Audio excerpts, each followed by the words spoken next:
Hello दोस्तों, मैं हूं दिनेश किओरा। आप सबका स्वागत है रोजी रोटी में।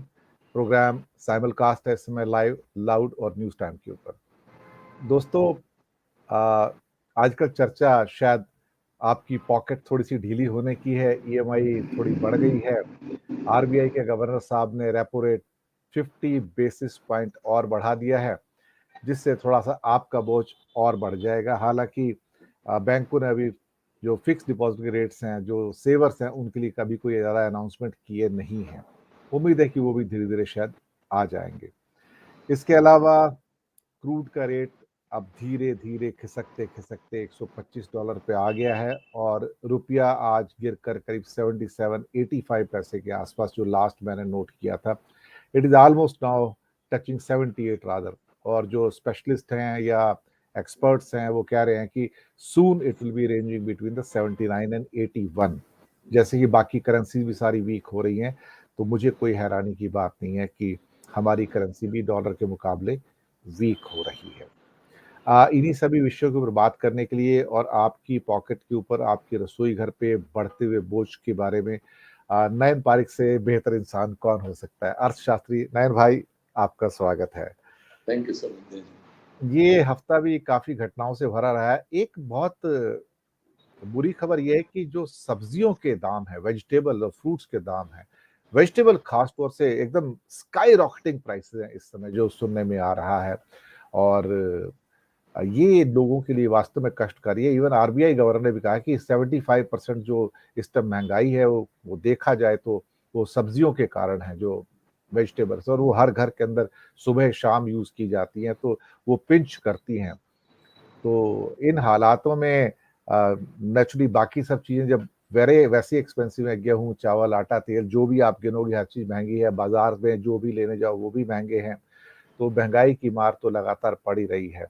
खैर, अभी रेपो रेट बढ़ाए तो अब आपका ईएमआई भी बढ़ जाएगा। तो यही पहला विषय है नयन भाई। तो जैसे कि एक्सपेक्टेड था, और आरबीआई गवर्नर ने कहा था इट्स नो ब्रेनर कि हाँ, रेपो रेट बढ़ने जा रहे हैं और आने वाले दिनों में और भी बढ़ सकते हैं। डिपेंड करेगा कि महंगाई की ट्रेजेक्टरी क्या बनती है। आपकी पहली प्रतिक्रिया नयन भाई?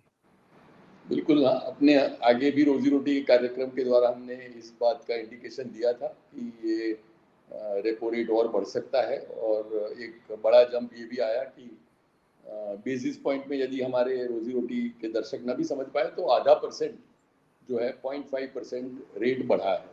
जी। और उसका क्या असर होगा 0.5% रेट बढ़ने का आप पर, मेरे पर, हमारे सबकी ज़िंदगियों पे क्या असर पड़ेगा। तो जो बैंक के लोन है आउटस्टैंडिंग आज की तारीख में, उसमें 40% जो है वो एक्सटर्नली लिंक्ड बोरोइंग रेट है, ईएलबीआर जो बोलते हैं वो। तो 40% जो बैंक के लोन्स हैं वो इस तरीके के लोन है जिसमें रेपो रेट के बढ़ने से इमीडिएटली उतना बढ़ोतरी हो जाएगी। तो जो भी आपका आधा परसेंट रेट है, वो आधा परसेंट रेट ईएलबीआर ज़्यादातर होता है होम लोन्स में और एसएमई को जो लोन देते हैं उसमें। तो जो हमारे थोड़े वल्नरेबल सेक्शन है, क्योंकि होम लोन वही लेते हैं जो कि अपने पहले घर के लिए या दूसरे घर के लिए अपने पर्याप्त साधनों को न होते हुए भी एक घर लेने की इच्छा रखते हैं और ज़रूरी भी है। तो उन सबको ये ईएमआई इमीडिएटली बढ़ा दिए जाएंगे। और इनफैक्ट एचडीएफसी बैंक और बाकी की बैंकों ने अपने नए रेट ऑलरेडी अनाउंस कर दिए हैं। जी। तो जो होम लोन है वो महंगा हो जाएगा। आपने लिया है तो ईएमआई बढ़ जाएगा, आपको नहीं, आपने अब तक लिया है तो अब जो भी लेंगे आप, वो एक बढ़ते हुए ब्याज के साथ आपको लेना पड़ेगा। साथ में एसएमई के लोन जो है, स्मॉल और मीडियम एंटरप्राइजेस के लोन, जो हमारे देखने वाले अपना कोई थोड़ा सा व्यापार कर रहे हैं, छोटी छोटी इंडस्ट्री चला रहे हैं, उनके लोन पे भी they are also ELBR linked loans. तो उनके रेट भी इमीडिएटली बढ़ जाएंगे। उसके जी। अलावा 30% लोन जो है वो बाकी के है और 30% लोन है वो जो फिक्स रेट वाले है। तो जो मार्जिनल लैंडिंग रेट वाले 30% है, उनमें और फिक्स लोन में क्या बढ़ोतरी आएगी, वो जी। 60% का निर्णय बैंक सून लेगी। और साथ में आपने जैसे कहा एफडीआर का भी निर्णय लेगी कि भाई उसमें क्या रेट का असर होगा। पर आज की तारीख में एसएमई और होम लोन के रेट बढ़ गए, ऐसा समझ लीजिए आप, इनडायरेक्ट रेशियो। और जो बाकी के मार्जिनल लैंडिंग रेट वाले जो है 30%, उसमें भी बढ़ोतरी का जल्दी ही संभावना है।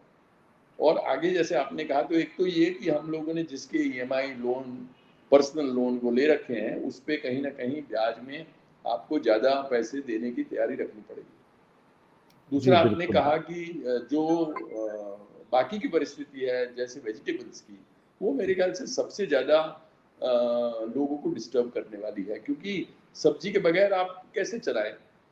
और यदि सब्जी महंगी होती जाती है, क्योंकि इस बार का जो भी इन्फ्लेशन का, महंगाई का एक जो स्वरूप है, वो हम जी, लोगों को फूड इन्फ्लेशन में देखने को मिला है। तो यह फूड इन्फ्लेशन जब आता है, तब जी, वो जी। गरीबों को परेशान करता है। जो अभी कुछ एक फैमिलीज हैं, मैं कहीं इंटरव्यू पढ़ रहा था, उन्होंने कहा कि अब हम हफ्ते में 2 या 3 बार ही सब्जी यूज़ करेंगे। तो ये जो सिचुएशन है, या दूध के जब दाम बढ़ते हैं, तो मेरे ख्याल से फूड इन्फ्लेशन जो हमारे ऐसे रोजी रोटी देखने वाले हैं और बाकी के भी मित्र हैं, जो कि मार्जिनली इकोनॉमिकली प्लेस्ड है, लोग जिनको सबसे ज़्यादा तकलीफ है, जो गरीब है या गरीब रेखा से नीचे हैं, उन सबको ये फूड इन्फ्लेशन मेरे ख्याल से सबसे ज़्यादा परेशान करता है। और इसीलिए हमारे सबके लिए, आरबीआई के गवर्नर के लिए ये चिंता की बात है कि फूड इन्फ्लेशन को कैसे काबू में करें। बिल्कुल, आपने सही कहा है और फूड इन्फ्लेशन के अंदर बहुत सारी चीज़ें एनर्जी इन्फ्लेशन से भी जुड़ी होती हैं क्योंकि ट्रांसपोर्टेशन महँगा हो जाता है और अब शायद हो सकता है ट्रांसपोर्टेशन और महँगा हो जाए और सरकार पेट्रोल, डीज़ल के रेट कब तक रोक पाएगी? क्योंकि एक बुरी खबर कल ये आई थी कि रशिया ने भारत की 2 मेजर कंपनियों को, जो कि गवर्नमेंट सेक्टर की कंपनी है, उनको क्रूड ऑयल देने से इनकार कर दिया और ये कहा कि अब मेरे पास और स्टॉक नहीं है, so I can not now do any further agreements for the cheaper crude.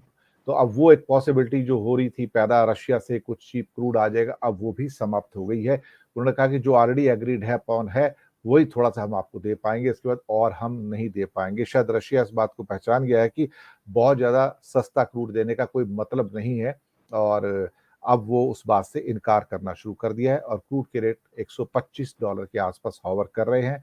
एक तरफ क्रूड 125 पे और दूसरी तरफ रुपया टूटकर ऑलमोस्ट 78 पे टच कर रहा है। ये दोहरी मार है नयन भाई और ये जल्दी ही रिफ्लेक्ट होनी शुरू हो जाएगी पेट्रोल पंप्स के ऊपर भी। ज़रूर, क्रूड ऑयल के बारे में एक और बात दिनेश भाई, आप को और मैं चैनल के हमारे देखने वाले को बताना चाहूँगा कि क्रूड ऑयल में हम जो बाय करते हैं, वो ज़्यादातर यूरोपियन यूनियन के ट्रेडर्स से बाय करते हैं, क्योंकि उनका रशियन ऑयल मैन्युफैक्चरर्स के साथ का जो कॉन्ट्रैक्ट है, उसमें हम यूरोपियन डीलर से अपना क्रूड खरीदते हैं। तो यूरोपियन यूनियन ने अभी ये कर दिया कि भाई आप जो है वो यूरोपियन यूनियन के लिए यदि खरीदते हो, तो आपको एक अलग दाम, और यदि आप उसके अलावा ईयू के अलावा किसी को भी बेचते हो, तो एक अलग दाम। तो इसीलिए इंडिया का जो डिस्काउंट था रशिया से, वो बहुत कम हो गया, क्योंकि अब यूरोपियन यूनियन के सभी जो डीलर्स है, ट्रेडर्स है, वो सब अब यूरोपियन यूनियन के लिए ही खरीदेंगे और ज़्यादातर वो यूरोपियन यूनियन में ही बेचेंगे। और वहाँ यूरोपियन यूनियन का आज क्रूड का दाम हमारे दाम से कम हो जाएगा। तो इसीलिए हम जो एनर्जी के लिए एक्सटर्नल सोर्सेज पे डिपेंडेंट है, हमारा रुपया और डॉलर का रेट एक थोड़ा एडवर्सली अफेक्टेड है। और अभी जो डिस्काउंट्स है, वो भी मुझे लग रहा है कि अगले थोड़े वक्त में, जैसे आपने कहा, एक तो रशिया थोड़ा सा हमारा डिस्काउंट कम करता जा रहा है, यूरोपियन यूनियन में वो प्रकार के प्रावधान किए गए हैं ताकि यूरोपियन यूनियन के डीलर जो है वो यूरोपियन यूनियन में ही सस्ता बेचे। तो ये सब के कारण मुझे लग रहा है कि क्रूड का जो अभी की पोजीशन है, वो और थोड़ी सी, और $125 का रेट जो है वो ऑलरेडी एक लेवल के ऊपर है। और हमारा जो मेजर डिपेंडेंस है वो एक्सटर्नल सोर्सेज पे है। डॉलर हमारा रुपी के हिसाब से आपने जैसे कहा 78 को ऑलमोस्ट छू रहा है, लाइफ टाइम हाई है, और आगे भी आसार उसके ऊपर जाने के ही लग रहे हैं। तो ये सिचुएशन में हम और आप पेट्रोल डीजल का जितना अपना उपयोग है वो कम करें, जितना हम कोशिश करें कि पब्लिक ट्रांसपोर्ट को यूज़ करें। मेरे ख्याल से इंडिया की स्ट्रेटेजी में लॉन्ग टर्म है कि भाई इलेक्ट्रिकल व्हीकल पे हम लोग जाएं। ये सब करने की ज़रूरत जो अभी तक हमको पता थी, उसको अब एक अर्जेंसी के तौर पे हम सबको करना पड़ेगा। सरकार को अपना बिल्कुल। काम करना है, मुझे और आपको अपना काम करना है, तो आपकी कहीं पॉसिबिलिटी है कि इलेक्ट्रिकल व्हीकल पे स्विच करे, तो मेरे ख्याल से करना चाहिए। सरकार को मैं मानता हूँ कि इलेक्ट्रिकल व्हीकल को बढ़ावा देने के लिए ज़्यादा से ज़्यादा इंसेंटिव देने चाहिए, क्योंकि हमारे जो क्रूड की और ऑयल की खपत है, वो सबसे ज़्यादा टू व्हीलर के लिए है, क्योंकि हम लोग सब पर्सनल ट्रांसपोर्ट के तौर पे उसको यूज़ करते हैं। जहाँ नौकरी व्यापार के लिए हम जाते हैं, तो हम पब्लिक ट्रांसपोर्ट से पहुँच नहीं पाते हैं। At times it is inconvenient, at times वो लास्ट माइल कनेक्टिविटी नहीं होती है, तो मैं मेट्रो लेके फिर मुझे कहीं 15-20 मिनट यदि चलना पड़े या कोई और रिक्शा लेनी पड़े, तो उससे लोग झिझक जाते हैं और इसीलिए अपना व्हीकल लेके निकल जाते हैं।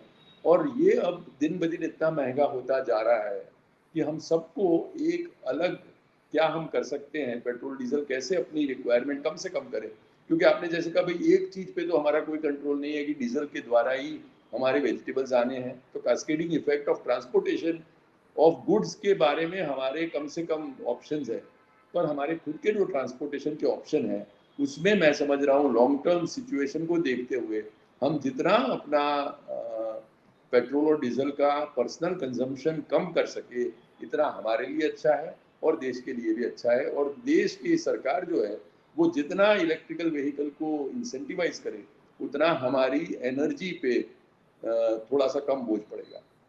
बिल्कुल, और इसके अलावा मैं दर्शकों को ये भी बता दूँ कि सऊदी अरेबिया जो है, एशियन बायर्स के लिए एक्स्ट्रा पैसे चार्ज करता है और वो इस बार उम्मीद थी कि वो $1.5 बढ़ाएगा, उसने $2.1 पर बैरल के ऊपर एक्स्ट्रा चार्ज करने का निर्णय किया है।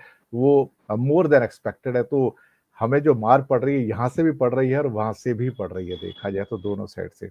एक लास्ट टेल पीस है यहाँ पर, वो ये है कि अ, बच्चों की अभी पढ़ाई तो स्टार्ट हो गई है, स्कूल खुल गए हैं और सर्विस सेक्टर के अंदर बच्चों की फीस, बच्चों के जो बस के आने-जाने के खर्चे, स्कूल बस जो होती हैं, प्लस नोटबुक्स वगैरह हैं, यूनिफ़ॉर्म, इनकी प्राइसेज़ कई गुना बढ़ गई हैं नयन भाई।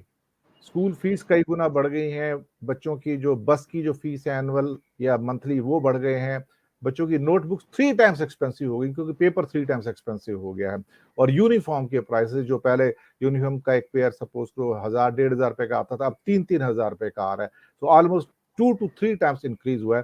तो जिनके बच्चे छोटे अभी स्कूल जा रहे हैं, उनके लिए तो डबल वहमी है इस टाइम और ये बहुत ही उनके घर के जो एक्सपेंसेस बढ़ा देंगे और जब ये एक्सपेंसेस बढ़ते हैं, तो वो कटौती कहाँ करेंगे? रसोई घर के जो एक्सपेंसेस होते हैं या बाकी कुछ और होते हैं, वहाँ कटौती करते हैं। तो बच्चों की जो पढ़ाई के ऊपर जो खर्चे हैं, ये बढ़ गए हैं। इसके ऊपर छोटी-सी आपकी टिप्पणी नयन भाई। मैं चाहता हूँ कि इसमें एक सरकारी इनिशिएटिव भी हो। देखिए अमेरिका में जब हम जाते हैं और देखते हैं तो जो भी बच्चे हैं, वो यदि धनी परिवार है तो भी वो कहीं न कहीं काउंटी की अच्छी स्कूल में उनको रखते हैं। हमारे यहाँ आपके मेरे बच्चे या जो भी एक थोड़ा-सा अफोर्डिंग है, उनके कोई बच्चे म्युनिसिपल स्कूल में दाखिले का सोच भी नहीं सकते। तो इसीलिए हम सब जो थोड़ा-सा भी कहीं अफोर्ड करें, थोड़ा-सा न भी करें, तो अपने आप को स्ट्रेच करके हम प्राइवेट स्कूल में ही बच्चों को रखते हैं।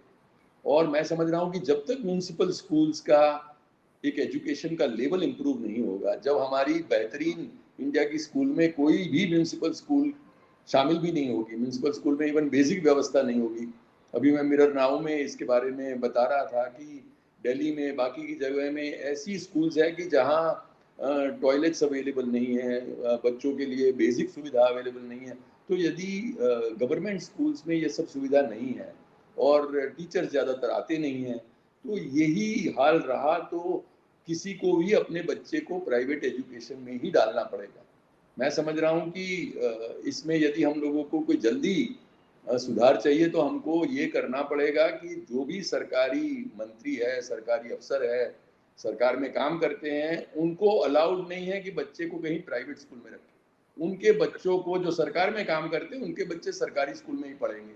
यदि ये कंपल्शन आ गया, ये रिस्ट्रिक्शन आ गया, तो मैं समझ रहा हूँ कि सरकारी स्कूल की जो प्रोग्रेस है, वो इमीडिएटली बढ़ेगी क्योंकि सरकार वाले समझेंगे कि इसके लिए एलोकेशन देना ज़रूरी है, इसको इम्प्रूव करना ज़रूरी है और नहीं करेंगे, तो उनके घर तक बात आ जाएगी कि उनके बच्चों को वहीं से शिक्षा लेनी है।